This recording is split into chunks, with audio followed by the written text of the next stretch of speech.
오늘 아침 말씀은 민수기 33장 5절부터 11절까지를 보시겠습니다. 5절입니다.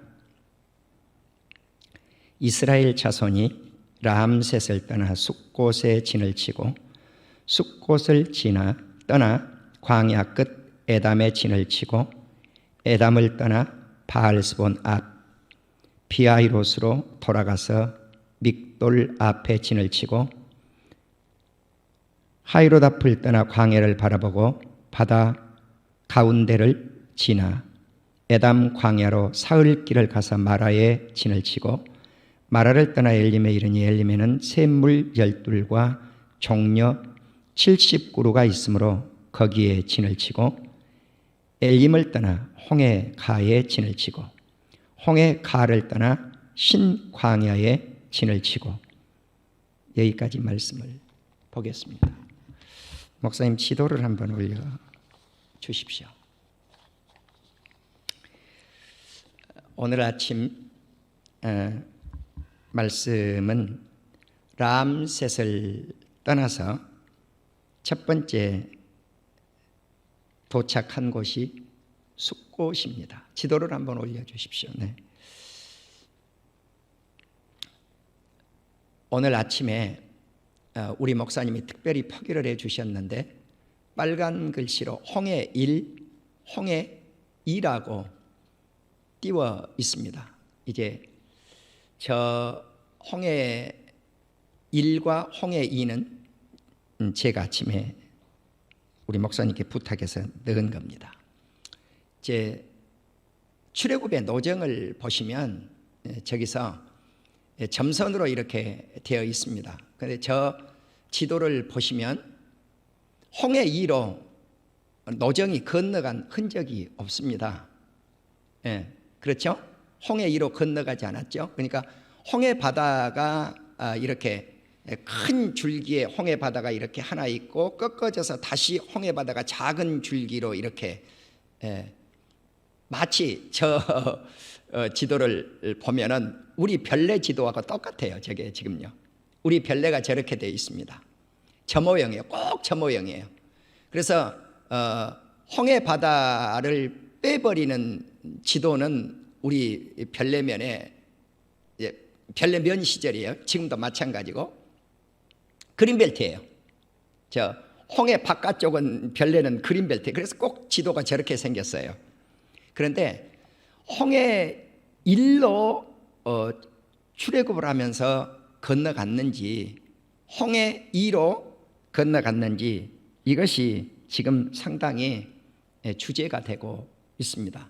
그래서 우리가 시내산을 여행을 할 때 어디로 갑니까? 이집트로 가지 않아요. 이집트 가서 시내산 갔다 와요. 그러면은 성지순례 잘하고 왔다고 하는데 정말 그 시내산에 가서 떨기나무도 한번 보고 싶었고요. 저 같은 경우도 보지를 못하고 왔어요.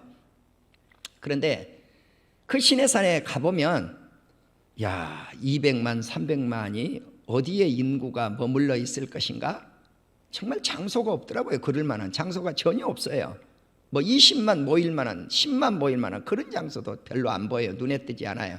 그런데 우리가 그 시내산에 올라가서 주님을 찬양하고 모세가 이 산에 올라와서 참 하나님의 응답도 받고 이렇게 우리가 생각을 하지요. 근데 이제 오늘날 그 시내산이 이집트에 있는 시내산인가 홍해 2를 건너서 미디안 땅에 있는 시내산인가. 그래서 떨기나무 책을 저서를 했던 김승학 장로님은 그 시내산은 오늘날 우리가 여행하고 다녀오고 있는 이집트에 있는 시내산이 아니다. 미디안 땅에 있는 시내산이다. 그렇게 말씀을 하죠. 그리고 고고학자들이 많이 지금 밝히고 있는 것은 홍해 1쪽에 애굽 군대가 건너가는 흔적이 없다. 홍해 2쪽에 거기를 보면 정말 이집트 군대들이 사용을 했던 마차 바퀴라든가 이런 마차의 흔적이 남아있다는 것입니다. 그렇다고 하면 이제 그런 고고학적인 증거를 우리가 무시할 수를 없지 않아요. 그래서 이제 시내산을 새롭게 조명을 하고 홍해를 건넌데 어디로 건넜는지 우리가 새롭게 조명을 해야 될 그럴 필요성이 있는 시점에 와 있습니다. 이제 그런 의미를 한번 두고 이 노정이 저기에 점선에 지금 나와 있는 저 노정대로가 아닐 수 있다라고 하는 가정을 해볼 수가 있겠습니다. 그래서 이 첫 번째 진을 쳤던 곳이 숫곳이고요. 숫곳은 오두막집이라고 하는 뜻을 지니고 있습니다. 진을 쳤는데 이들이 어제도 말씀을 드렸습니다만 어떻게 진을 쳤는가? 성막 중심으로 진을 쳤다라고 하는 말씀을 드렸습니다. 그래서 성막 중심으로 진을 쳐서 이들이 행진을 했는데 이게 40년 동안 그렇게 진행이 됐고요. 두 번째 진을 쳤던 곳이 에담입니다. 이 광야 끝이라고 했죠. 저 지도에도 보면 에담이 나와 있습니다. 성벽이라고 하는 뜻을 지니고 있고요. 또 이 에담을 수루라고도 했습니다. 자, 그래서 이제 학자들이 또 이런 논쟁을 하죠. 이집트에 있는 수루가 맞냐, 미디안에 있는 수루가 맞냐, 그러니까 제2 홍해를 건넌 수루가 맞냐. 저는 이 말씀을 다 일리가 있다고 봅니다. 무슨 말씀이냐면 이집트에도 수루가 있었고 미디안 땅에는 수루 족속이 있었어요. 수루. 또 왕도 수루 왕이 있었어요. 그러면 미디안에도 분명히 이 수루라고 하는 그러한 광야가 있었다고 하는 것을 알 수가 있습니다. 수루족이 살고 있었던. 그래서 그것은 크게 논쟁거리가 되지 않는다. 양쪽 다 있었다라고 하는 것을 가정해 볼 수가 있겠습니다. 그런데 이제 그 논쟁을 할 때 이집트에 있는 수루다, 미디안에 있는 수루다 이렇게 논쟁을 하는데 제 입장에서는 양쪽 다 있었다. 광야가, 수루 광야가 다 있었다. 그렇게 말씀을 올리고 싶고요. 이제 바로 이 에담 수루가 이 본격적인 광야 생활의 출발점입니다. 출애굽기 15장 22절에 나타나 있죠. 애굽 땅의 비옥한 지점의 끝지점이 에담이었습니다. 그리고 블레셋 땅에 이제 가나안 땅으로 가려면 블레셋 땅이 가까웠잖아요. 그런데 전쟁을 하면 애굽으로 돌아갈까 봐 이스라엘 백성들을 40년 동안 빙글빙글 돌렸단 말이죠. 이제 세 번째 진을 쳤던 곳이 믹돌입니다. 이 망대라고 하는 뜻을 지니고 있고요. 비하이롯, 북서쪽 비하이롯은 믹돌과 홍해 사이에 있다라고 그렇게 기록이 되어져 있습니다. 또 출애굽기 14장 2절에 보면 믹돌과 바다 사이 비하이롯 바알스본 맞은편 바닷가에 장막을 치게 하라고 기록이 되어져 있습니다. 그래서 홍해를 건너가기 전에 진친 곳이 이 믹돌입니다. 그러면 이 믹돌이 과연 어디에 있었는가? 정확한 지점이 사실 알 길이 없어요. 그래서 여기서 이제 우리가 퀘션 마크가 붙는 거죠. 홍해 1로 건너갔는가, 홍해 2로 건너갔는가. 바로 이곳이 홍해를 건너기 직전에 진을 쳤던 곳입니다. 그래서 퀘션 마크를 붙일 수 있다는 것입니다. 어디로 건너갔는지. 이제 그 다음에 네 번째는 마라입니다. 마라에 진을 쳤는데 우리가 잘 알고 계신 대로 마라는 쓰다라고 하는 그런 의미를 지니고 있죠. 출애굽기 14장을 보시면 이제 홍해를 건너갔어요. 출애굽기 15장 22절에서 23절을 보시면 홍해를 건너간 후에 가장 먼저 진친 곳이 어딘가? 마라입니다. 마라예요.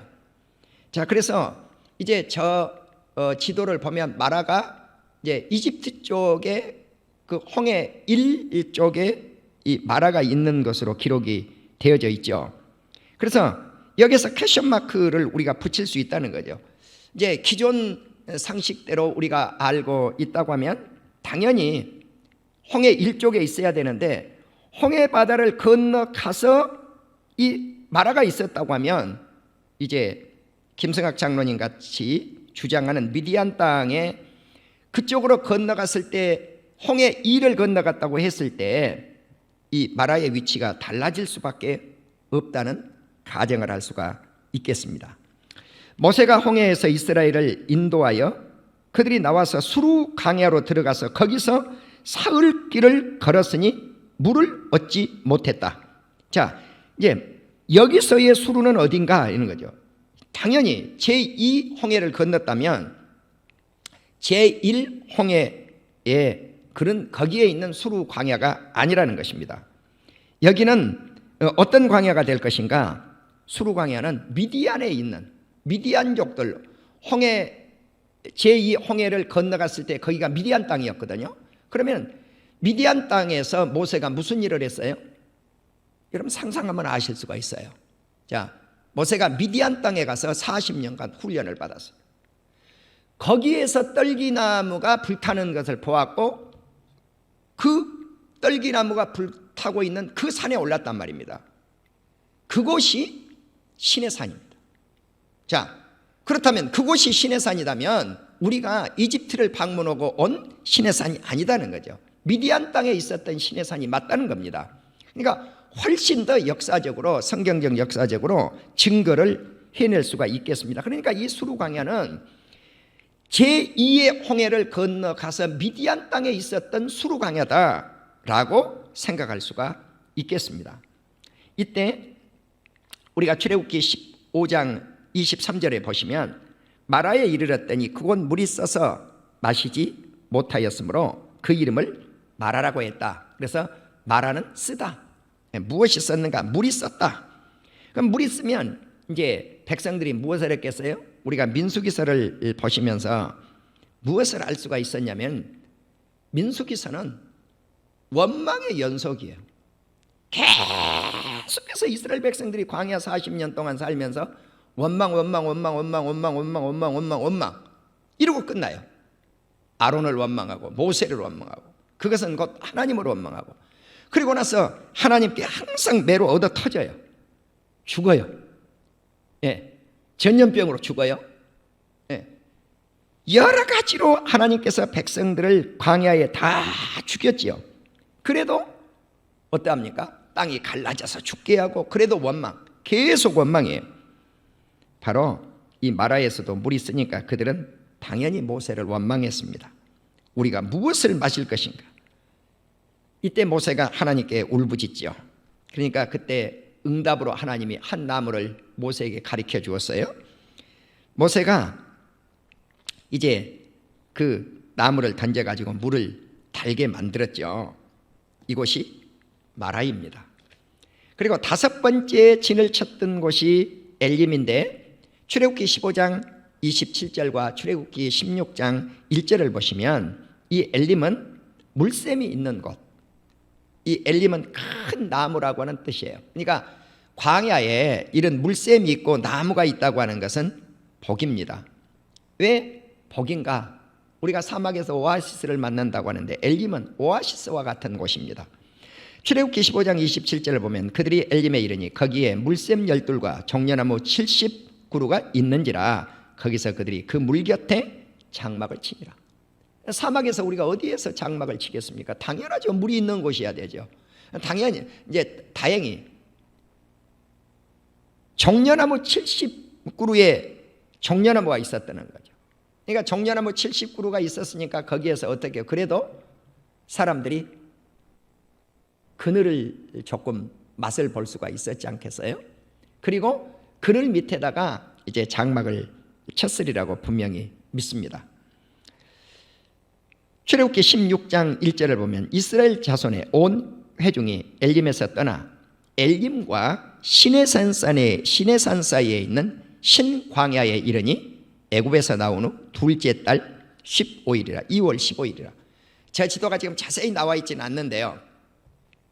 그 1홍해와 2홍해가 이렇게 맞닿는 곳, 이 지점이죠. 맞닿는 이 지점.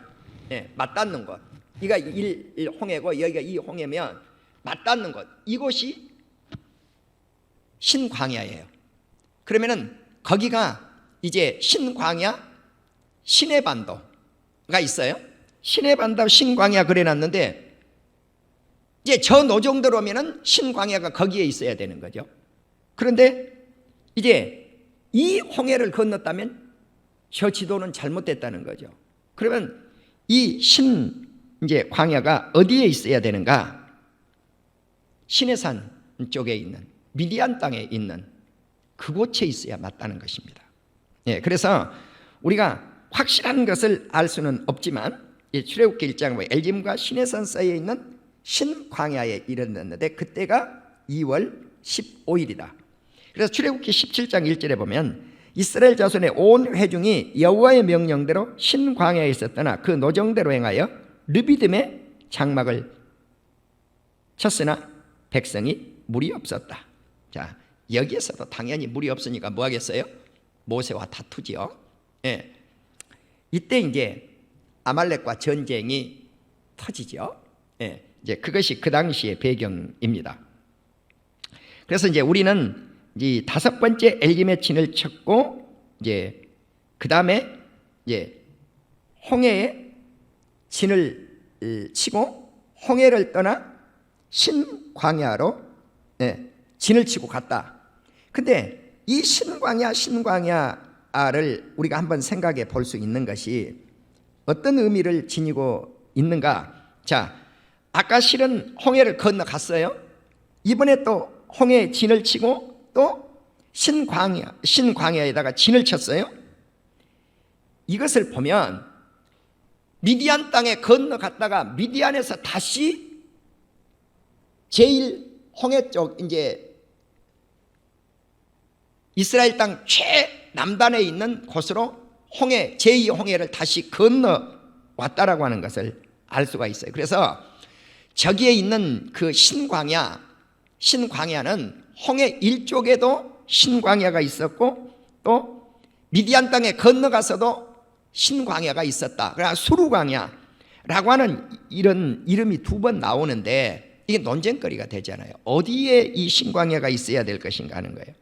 그러면 홍해를 떠나서 신광야에 진을 치고 이제 다시 건너와서 이제 40년 동안의 행진이 이렇게 이어갔다. 이렇게 생각하시면요, 자연스럽게 이 미디안 땅으로 건너갔다가 다시 되돌아왔다라고 하는 것을 이해할 수가 있습니다. 그래서 이제 가설을 제가 오늘 아침에 조금 우리 성도님들에게 말씀을 올린 것입니다. 이제 홍해를 떠나서 신광야로 건너왔는데 이때 만나와 메추라기를 먹기 시작을 하죠. 이것이 출애굽기 16장에 있습니다. 엘림과 시내산 사이에 신광야가 있었다. 그러면 지금 오늘날 이집트 땅에 있는 시내산, 그래서 그 시내산을요 이제 어떻게 해석을 해야 될 것인가? 천주교 쪽에서 그 시내산을 명명을 한 거예요. 그래서 시내산으로 되었고 또 이제 미디안 땅에도 시내산이 있었다. 이렇게 보는 거죠. 그러니까 실질적으로 시내산도 2개, 그죠? 수루광야도 2개, 신광야도 2개, 이렇게 이제 가설이 되어서 전해지고 있는 거죠. 그러니까 이것을 어떻게 조화를 잘 이루어낼 수 있을 것인가 하는 거예요. 그러면은 이 말씀이 민수기 33장을 자세히 읽어서 풀어보면 홍해 이를 건너서 다시 일쪽으로 왔을 때 자연스럽게 민수기를 오늘 제가 우리 성도님들과 나누고 있는 이 말씀 가운데서 이해할 수 있다는 거죠. 그래서 사실 제가 어젯밤에 이 말씀을 어떤 딱 결론이다, 이것이 100% 맞습니다, 이럴 수는 없겠지만 한 3시간 동안 밤잠을 자지 않고 아침에 나올 때까지 이걸 고민을 했어요. 야, 어떻게 이 말씀을 연결을 하지? 이 말씀을 어떻게 연결하면 이것이 풀릴 수 있을 것인가? 연구하고 한 3시간 이상을, 3시간에서 3시간 반 실험을 했던 것 같아요, 이 말씀 때문에. 그래서 우리 성도님들이 이제 성경은 하나님의 말씀은 진리인데 변함이 없죠.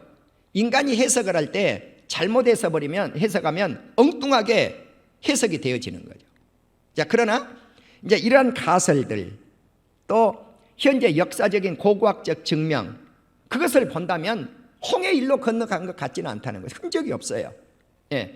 홍해 이로 건너간 것은 흔적이 있단 말이에요. 그리고 홍해 이로 건너갔을 때 200명, 250명 이렇게 머무를 수 있는 광야가 있다는 거죠. 거기에는. 예.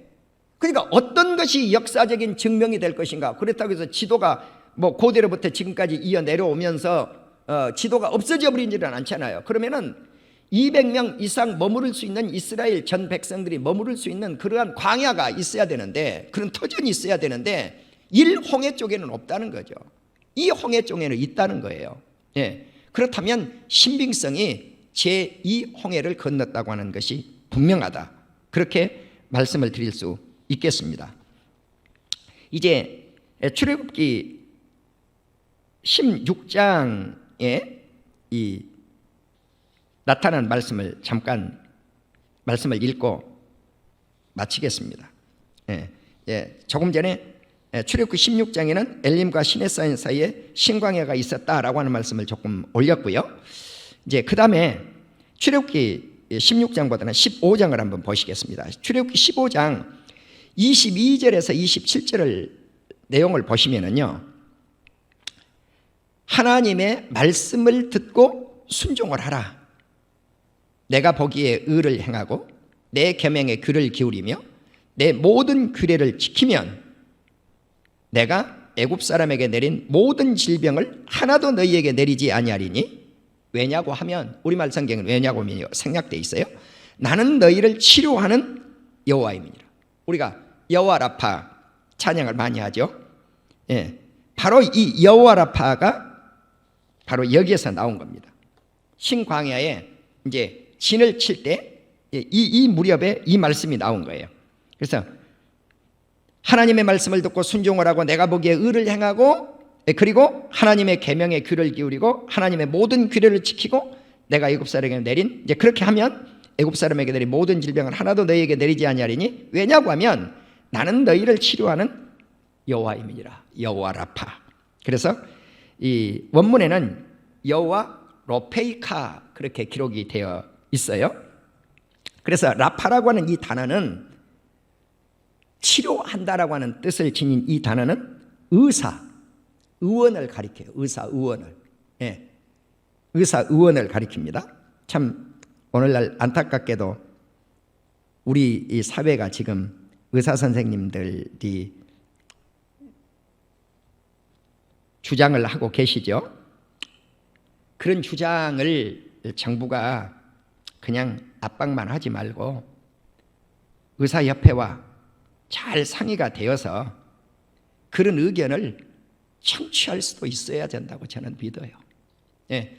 사실 의사 선생님들요 고대요. 예. 특히 전공의들 더 고대요. 수련의들 더 고대요. 이 간호사 선생님들요 정말 고됩니다. 지금 코로나로 어마어마해요. 병원마다 안 고된 곳 하나도 없어요. 그러니까 그러한 것을 우리가 헤아릴 줄 알아야 됩니다. 무슨 말이냐면 제가 이 그린벨트에 살면서 대한민국의 거주의 자유가 있는가? 그러면 아이고 박형선 목사 저 사람 무슨 소리 하고 있어? 대한민국이 어떤 나라인데 거주의 자유가 있냐고 그런 말을 질문을 던지냐고. 죄송하지만 대한민국에는 거주의 자유가 100% 없어요. 저 소리는 또 무슨 소리야? 그린벨트에 살아보십시오. 거주의 자유가 없어요. 예. 또 한강변에 살고 계시는 주민들 거주의 자유 없어요. 억압하는 거예요. 제한하는 거예요. 그거 당연하다고 생각해요. 국가가. 또 시민들도 당연하다고 생각해요. 아니에요. 그들의 아픔을 헤아릴 줄 알아야 돼요. 그것은요 그린벨트에 살아보아야 알아요. 그러니까 의사 선생님들이 고되기라는 것 자기 자신들이 겪고 있는데 그 겪어봐야 한단 말이에요. 안 겪은 사람이 이렇다 저렇다 말하면 안 돼요. 그린벨트에 살아보지 않는 사람이 그 고통 이야기하면 안 돼요. 한강변에 농민들 오래전부터 조상 대대로 거기에서 소 키우고 돼지 키웠는데 오줌 똥물 한강물에 내보낸다 그러면 시민들이 뭐라 그래요? 저 나쁜 농민이라 그러잖아요. 아니에요. 나쁜 농민이라고 하기 전에 그건 대대로 그렇게 살아오신 거예요. 그렇다면 그 물을 먹고 있는 모든 시민들이 500원이면 500원, 100원도 거출 안 해도 그 농민 해결할 수 있어요. 그런데 그 농민의 정화조를 설치 안 해주려고 그러는 거죠. 정화조 당연히 설치해야죠. 그래서 그들의 아픔을 이해를 해야 되는, 그러니까 시민단체 같은 곳에서 막 비판만 할 줄 알지 살아보지 않으면 비판하지 말라는 거예요. 당신들이 살아보고 비판을 하는 거예요. 그래서 제가 대한민국에 거주의 자유가 있는가? 아니요, 제한적입니다. 제 답이 정확해요. 자, 그래서 조금 전에 제가 곁길로 조금 나간 듯 했습니다마는 라파라고 하는 것은 의사와 의원을 뜻한다. 그래서 나는 너희를 치료하는 하나님이라는 거죠. 우리 하나님은 우리를 치료하는 하나님이에요. 그러니까 제가 최근에 대통령께서 말씀하신 것, 예배를 드리고 기도하면 그러한 평화를 받을 수는 있지만 코로나로부터 치료받는 것, 바이러스로부터 치료받는 것, 그런 의미로 말씀을 하셨거든요. 그거는 아니다고? 근데 아니란 말입니다. 무슨 말씀이냐면 성경은 뭐라고 그래요? 나는 너희를 치료하는 하나님이다. 자, 보세요. 나는 너희를 치료하는 하나님이다. 애굽에 내린 모든 질병을 하나도 너희에게 내리지 않을 것이다. 여호와 라파. 아무리 이렇게 강조해도 성도님들조차도 인정을 않는다는 거죠. 코로나는 인정을 않더라고요. 하나님이 코로나는 치료를 못해. 말이 됩니까? 아니지 않아요. 여호와 라파이신 하나님이신데 어떻게 성경 따로 세상 삶에 일어나고 있는 질병 따로냐는 거죠. 그럴 수가 없어요. 우리가 그렇다면 뭐 하려고 성경을 읽고 성경을 받아들이고 하나님의 말씀을 믿습니까? 성경 따로 삶 따로라면 아니죠. 우리 하나님은 육적인 치료를 하실 분뿐만 아니라 죽음과 죄의 문제도 깨끗하게 해결하시는 하나님, 육의 문제도 해결하시고 영의 문제도 해결하시는 하나님. 그래서 마태복음 9장 12절에 예수님이 세례 마태 집에 가셔서 음식을 잡수실 때 바리새인들이 너희 선생님은 왜 세리와 죄인들하고 함께 식사를 하시냐고, 왜 잡수시냐고, 이 말씀을 들으시고 예수님이 뭐라고 그랬어요? 건강한 자에게는 의사가 쓸데없지만 병든 자에게야 의사가 필요 있느니라. 바로 예수님은 의사라는 말씀입니다. 예. 병든 자, 죄로 병든 자, 예. 세상에 육을 치료할 수도 있으신 분이지만 영을 치료해서 우리의 죄를 깨끗하게 치료하신 하나님, 이러한 말씀을 우리는 이해할 수 있어야 될 줄로 믿겠습니다. 그래서 예수님은 나는 의인을 부르러 오지 않았고 죄인을 부르러 오셨다고 말씀을 했습니다. 그래서 오늘 아침 출애굽의 노정 가운데 신광야까지 진을 친 말씀을 음미해 보셨습니다. 기도하십시다.